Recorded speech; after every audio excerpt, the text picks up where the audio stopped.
Saudara-saudara, mari kita berdoa. Bapa kami yang ada di surga, pada pagi hari ini kami hendak mendengarkan firman kebenaran-Mu. Biarlah melalui firman-Mu kami dapat mengenang cinta kasih Tuhan dalam momen Jumat Agung ini. Sehingga firman-Mu tertanam di setiap hati kami dan dapat menjadi pertolongan dalam kami menjalankan kehidupan kami. Berkati kami terus ya Tuhan, supaya kami tetap selalu rindu untuk mendengarkan firman-Mu. Dalam nama Yesus Kristus Sang Juru Selamat kami berdoa. Amin. Saudara-saudara yang terkasih di dalam Tuhan, kita sudah memasuki Jumat Agung pada tahun 2020 saat ini. Ada sebuah ilustrasi yang menarik tentang salib dari seorang teolog Jepang yang bernama Kosuke Koyama. Dalam bukunya yang berjudul Tidak Ada Gagang pada Salib, ia menuliskan bahwa mengikut Yesus berarti berjalan di salib. Salib bukan tas, bukan rantang makanan atau ember yang punya gagang atau pegangan dan bisa ditenteng. Salib tidak punya gagang, oleh karena itu salib harus dipikul. Karena itu, ikut Yesus tidak berarti jalan kita menjadi mulus tanpa penderitaan. Sebaliknya, salib adalah penderitaan. Seraya melintasi jalanan panjang menuju surga, kita memikul salib kita. Tidak mungkin memikul salib sambil kemudian kita melakukan korupsi, sambil menghalalkan segala cara. Coba kita bayangkan saudara-saudara, jika pada saat memikul salib, karena lelah di tengah jalan, kita memotongnya sedikit, lalu kemudian kita potong lagi. Maka pada akhir perjalanan yang kita pikul bukan lagi salib, tetapi hanyalah potongan kayu. Tentu saja kita tidak ikut masuk ke pesta sukacita surgawi tanpa salib yang utuh, salib yang tak bergagang. Dengan demikian saudara-saudaraku yang dikasihi Tuhan, mau tidak mau, ketika seseorang mengaku menjadi murid Kristus, maka ia harus mau memikul salib, harus mau menderita bersama Kristus dengan menyuarakan kasih dan kebenaran. Saudara-saudara, melihat sebuah salib mengingatkan saya pada apa yang telah Yesus tanggung bagi kita. Pengadilan Pilatus berakhir dengan kesimpulan tidak ditemukan sedikit pun kesalahan pada Yesus. Imam dan umat yang merasa diri suci sepakat untuk melawan keputusan tidak bersalah Pilatus yang kafir. Aneh tapi nyata, saudara-saudara, itulah perilaku umat beragama bersama para imamnya yang bersepakat untuk menyalibkan Yesus Kristus. Pilatus mencuci tangan atas keputusan penyaliban. Dia tidak berani untuk menegakkan kebenaran. Sementara imam dan umat lebih parah, sepakat membunuh Yesus. Sejak dulu hingga kini memang tidak sedikit imam yang berkolusi untuk melawan kebenaran dan melayani dalam kemunafikan.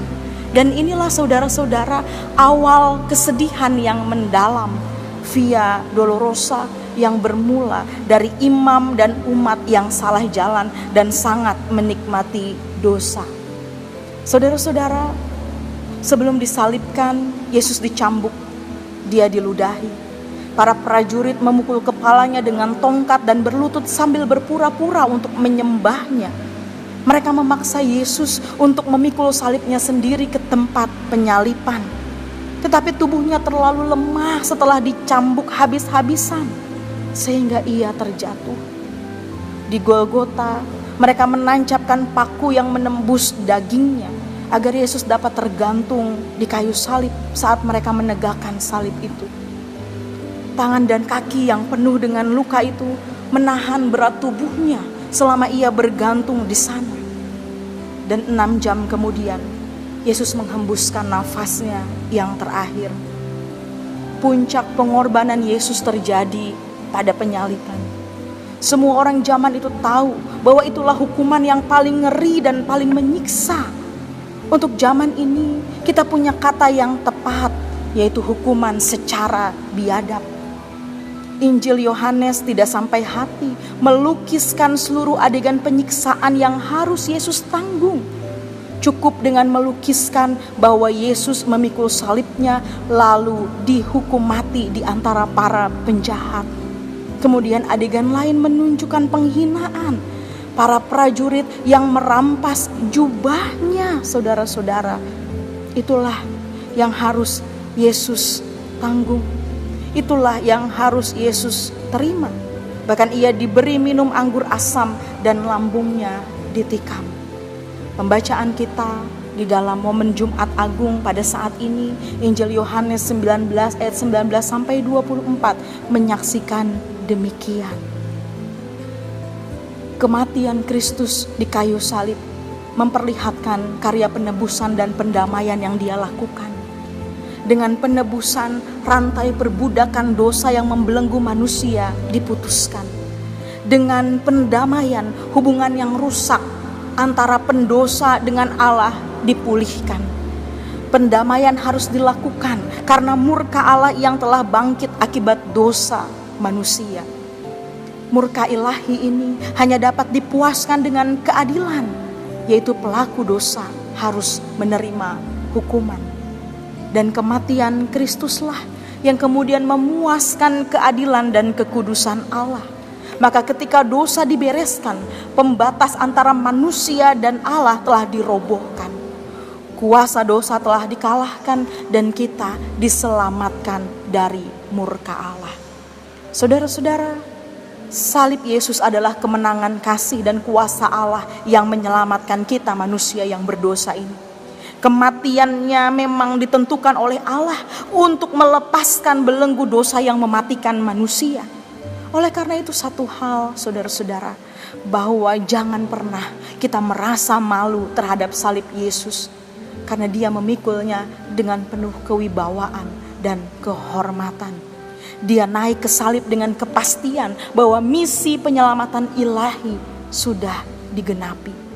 Memang bagi dunia salib adalah kebodohan, tetapi bagi kita salib adalah bukti kasih Allah yang menyelamatkan. Karena melalui kematian Yesus Kristus, saudara dan saya, kita semua diselamatkan. Maut tidak berkuasa lagi. Jadi kekristenan tidak dapat dipisahkan dari salib. Hanya melalui iman percaya kita kepada Yesus Kristus tanpa dikarenakan apa yang kita lakukan, keselamatan itu kita terima dengan cuma-cuma sebagai kasih karunia, anugerah.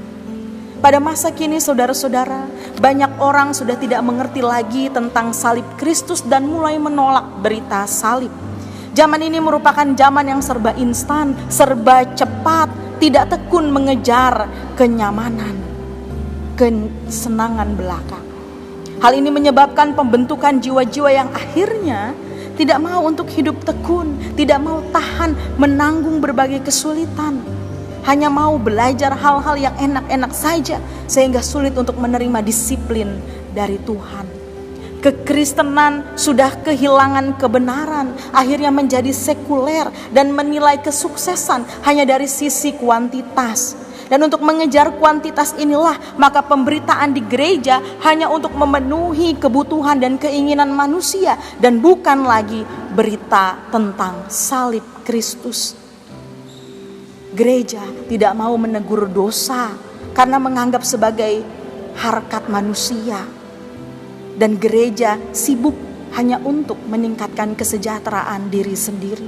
Dan yang menjadi sangat disayangkan adalah jemaat menjadi tidak peka. Hikmat manusia telah membuat mereka menyingkirkan salib. Padahal hanya melalui salib kita beroleh penebusan. Kalau salib ditinggalkan, maka di manakah kekristenan? Terhadap hal itu, saudara-saudara, bagaimana respon kita? Apakah cukup kita hanya mengucapkan kasihan kepada Yesus dan menangis karena miris ketika kita menyaksikan film The Passion of the Christ? Atau kita ikut mengutuki konspirasi para ahli Taurat dan orang-orang Farisi dan umat pada saat itu? Yang pertama yang harus kita lakukan adalah Tuhan menghendaki kita untuk hidup kudus. Tuhan menghendaki kita untuk tetap tekun dalam mengupayakan keselamatan melalui hidup yang benar sesuai dengan apa yang Tuhan kehendaki.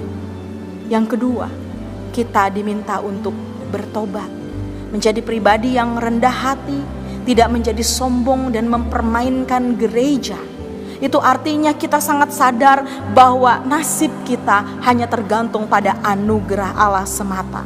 Tidak ada sedikit pun hak kita untuk memperoleh keselamatan, dan tidak ada yang bisa kita sombongkan, kecuali kita merendahkan diri dan mengabdi kepada Dia yang memiliki hidup kita melalui penebusan yang dikerjakannya dengan sangat mahal. Dan yang ketiga, kita harus berusaha untuk menyenangkan hati Tuhan dengan hidup sesuai dengan perintahnya, yaitu hidup di dalam kasih dan kebenaran. Nyatakan kasih dan kebenaran itu di tengah-tengah situasi kita pada saat ini. Jangan kita kemudian menyebarkan hoaks yang belum pasti kebenarannya. Jangan memberikan stigma negatif kepada saudara-saudara kita yang menjadi ODP, PDP, atau pasien dengan virus COVID-19. Justru bagaimana caranya kemudian kita menolong mereka, kita menghibur mereka.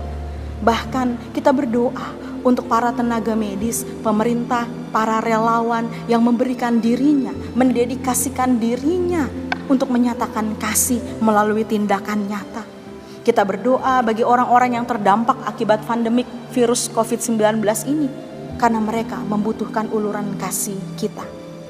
Saudara-saudara, walaupun pada momen Jumat Agung ini kita tidak melakukan sakramen perjamuan kudus seperti tahun-tahun sebelumnya, namun perjamuan kudus adalah tanda pemberian kehidupan, bukan ancaman bagi kehidupan. Dan di dalam kondisi kita pada saat ini, kita memasuki sebuah situasi yang penuh ironi. Seandainya kita memaksakan diri melangsungkan perjamuan kudus, tanda pemberi kehidupan itu, dengan berkumpul bersama-sama di gedung gereja yang dapat mengancam kehidupan sesama karena potensi penularan virus COVID-19. Karena itu bertentangan dengan tugas gereja yang seharusnya kita mampu memelihara kehidupan sebagai anugerah Tuhan. Maka melalui pertimbangan itu, kita tidak melakukan perjamuan kudus pada momen Jumat Agung ini. Tetapi yakinlah bahwa kasih Allah memenuhi kerinduan yang sangat besar akan perjamuan kudus melampaui syarat kehadiran secara ragawi. Oleh karena itu saudara-saudara, di dalam kita mengenang kematian Yesus, kita menghayatinya dengan merespons kasih Allah untuk kemudian kita nyatakan kepada sesama. Allah dengan cinta kasih-Nya memelihara dan mengasihi saudara dan saya. Amin. Kita berdoa.